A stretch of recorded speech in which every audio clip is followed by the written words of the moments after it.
बेटा जैकेट पहन लो, बारिश होगी। नेक्स्ट टाइम मैं बाहर लेकर नहीं जाऊंगी अगर तुम जैकेट नहीं पहनो। Picture this, my 5-year-old is refusing to wear a jacket. It's about to rain.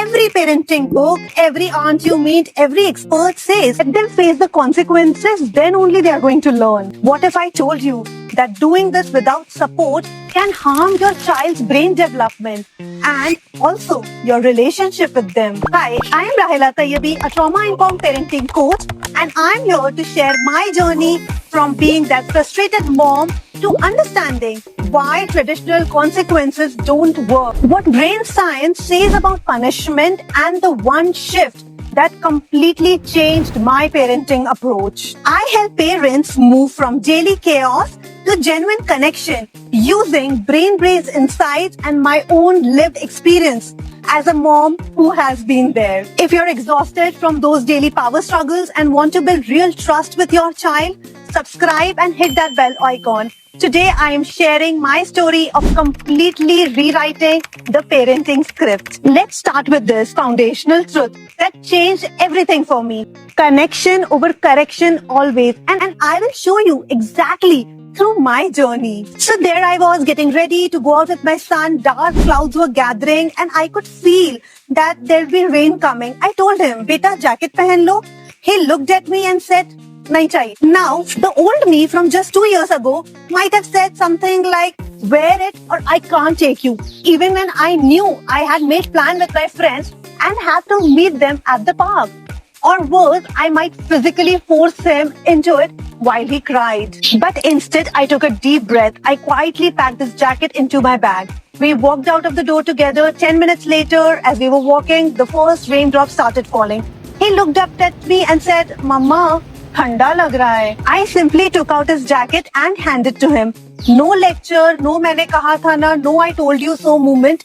He put it on, looked at me and said, "Thank you." That smile, that genuine gratitude, that's when I knew I was on the right track. But here's what I didn't know back then. There is an actual brain science behind why this approach works so much better. When a child is scolded or punished, their amygdala, that's the brain's alarm system, gets completely activated. When this fight or flight system kicks in, the prefrontal cortex, the part responsible for logic, learning, goes offline. My favorite author, Dr. Dan Siegel, says, when children feel safe and connected, they are more open to learning.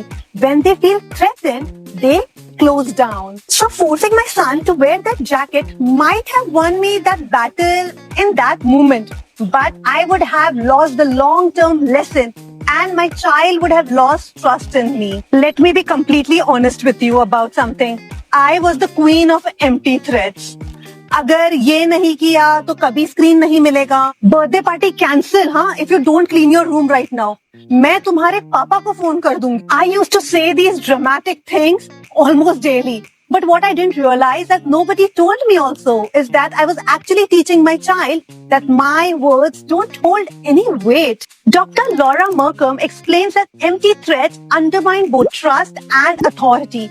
When consequences are inconsistent, children become anxious and test boundaries, not to manipulate us, but because they're actually looking for safety and security. The more I said things I didn't follow through, the more my kids pushed back. I used to think, ये बच्चे कितने stubborn हैं, but now I understand. He wasn't being difficult. He was looking for consistency from me. I remember one evening, after threatening to throw away all his toys for the third time that week, my son looked at me and said, "Mama, you always say that, but you never do it." And in that moment, I felt so angry. I wanted to really throw away everything to prove my point. That statement had hit me like a truck.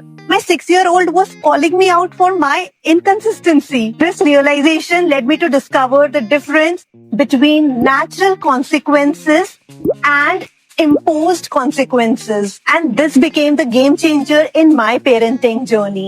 Natural consequences are the direct result of a child's action without any external punishment imposed by a parent. My son would often forget his homework diary at school.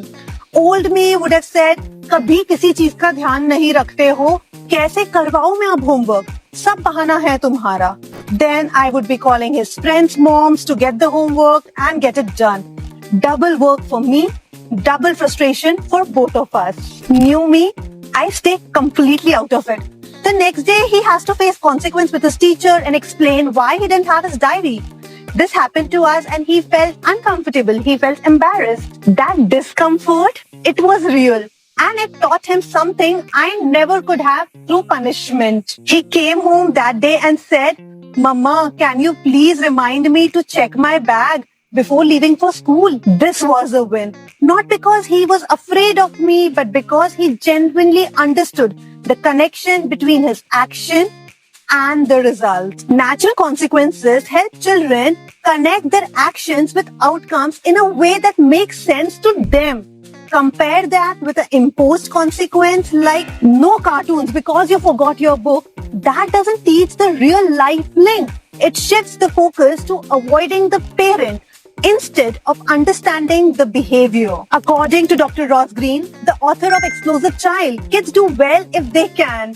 When they don't, it's usually due to lagging skills, not bad intentions. Natural consequences provide the opportunity to practice and build those skills. Here's what I realized. You and I face natural consequences every single day. You skip sleep, headache hota hai. You break a traffic rule, fine bharni padti hai. You overeat, पेट में दर्द होता है. The lesson is clear. Consequences are part of life and they are excellent teachers. When we support our kids through them instead of adding shame to the experience, I remember my child let go of his helium balloon after I'd said, "Hold tight, otherwise it will fly away." And it did. He cried, I comforted him, and I didn't buy another balloon. That sadness helped him understand care and responsibility. Even with fragile things like sunglasses, sometimes hot chai, I often warn my kids, but they can't truly understand until they've experienced the consequence once. And then they adjust. I have learned that natural consequences allow children to build real-world awareness. And when we support them without shaming, the learning goes to much deeper level. When I stopped trying to control my child through imposed consequences, I saw a huge shift in our relationship. He forgot his water bottle at home once, came back thirsty after school. I didn't lecture him.